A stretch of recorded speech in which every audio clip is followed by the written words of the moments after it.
मैं समाजवादी सांस्कृतिक प्रकोष्ठ में राष्ट्रीय सचिव हूँ और हमने जो इस चौपाल का जो कार्यक्रम हम लोगों ने किया है, जो पीडीए माननीय राष्ट्रीय अध्यक्ष श्री अखिलेश यादव जी के निर्देश पर और हमारे जो राष्ट्रीय अध्यक्ष काशीनाथ जी के आह्वान पर हम लोगों ने जन चौपाल का आयोजन चल रहा है। इसके माध्यम से हम लोग बता रहे हैं लोगों को, जनता को, आम जनता को बता रहे हैं कि किस देश के अंदर किस तरीके का अराजकता का माहौल बना हुआ है, इस देश के अंदर किस तरीके से जातिवाद का माहौल बना हुआ है, इस देश के अंदर किस तरीके से व्यापारियों का शोषण हो रहा है, इस देश के अंदर किस तरीके से संविदा कर्मियों का शोषण हो रहा है, इस देश के अंदर किस तरीके से अनाथ चिकित्सकों का शोषण हो रहा है, इस देश के अंदर किस तरीके से मीडिया का शोषण हो रहा है, इस देश के अंदर किस तरीके से किसानों का शोषण हो रहा है। किसान विरोधी सरकार, नौजवान विरोधी सरकार, इनकी नीतियों ने व्यापार को बिल्कुल ख़त्म करके कागार पर रख दिया। आप एक बात बताइए, जो 12 लाख रुपये का जो उन्होंने स्लैब दिया, या 12 लाख रुपये के बाद को जो टैक्स है, 1/3 खाता आप खुद अपने कबूल करते हैं कि आपने 1/3 जनधन खाता खुलवा दिया। अब आप एक बताइए, जिस देश के अंदर 1/3 जनधन खाता खुलता हो, 12 लाख रुपये उस देश के अंदर आ सकते हैं।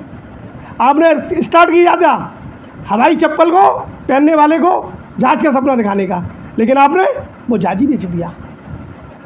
आपने निजीकरण करके बिजली बेच दी, आपने रेल बेच दिया।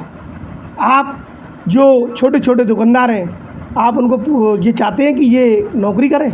आप बेरोजगारों से उम्मीद करते हैं पढ़ा लिखा बच्चा आपके पकौड़े तले जाकर, ये कभी इस देश के अंदर नहीं चलने देंगे। बजट आया, उस पर क्या कहने का? बजट, मनरेगा का बजट में इन्होंने 1 रुपये की अगर बढ़ोतरी हो तो मुझे बताइए। मनरेगा के बजट में इन्होंने 1 रुपये की बढ़ोतरी नहीं करी।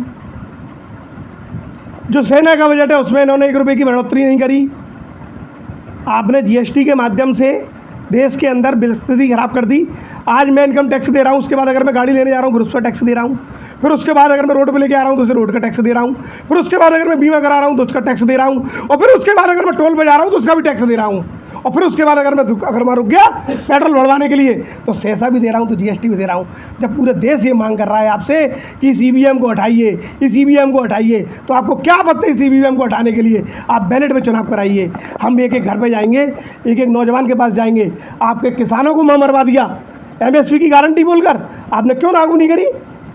राष्ट्रीय सचिव समाजवादी पार्टी सांस्कृतिक प्रकोष्ठ दिल्ली प्रदेश प्रभारी हूँ, और आज जो पीडीए पंचायत यहाँ आयोजित की गई, मैं संदीप पोरवाल जी का बहुत बहुत धन्यवाद देना चाहता हूँ कि इन्होंने जनता के मुद्दों को जनता के बीच में लाने का काम किया है। आज इतनी स्थिति खराब है देश के अंदर कि जनता, आम मानस बहुत दुखी है, परेशान। इलाहाबाद में किस तरह से श्रद्धालुओं के साथ इतनी घटनाएं हो रही हैं, लगातार आगजनी हो रही है, भगदड़ हो गई, कोई सुनने वाला नहीं है। दिल्ली के अंदर स्टेशन के अंदर भगदड़ हुई, कोई सुनने वाला नहीं। बहुत सारी बातें हैं कहने के लिए, लेकिन समय का अभाव होने के कारण नहीं बात कर सकते उतनी। बस यही है, जनता के बीच में जाके हम लोग 2027 की चुनाव की तैयारी कर रहे हैं। माननीय राष्ट्रीय अध्यक्ष जी को मुख्यमंत्री बनाने के लिए दोबारा पुनः लड़ाई लड़ने का काम करेगी समाजवादी पार्टी सांस्कृतिक।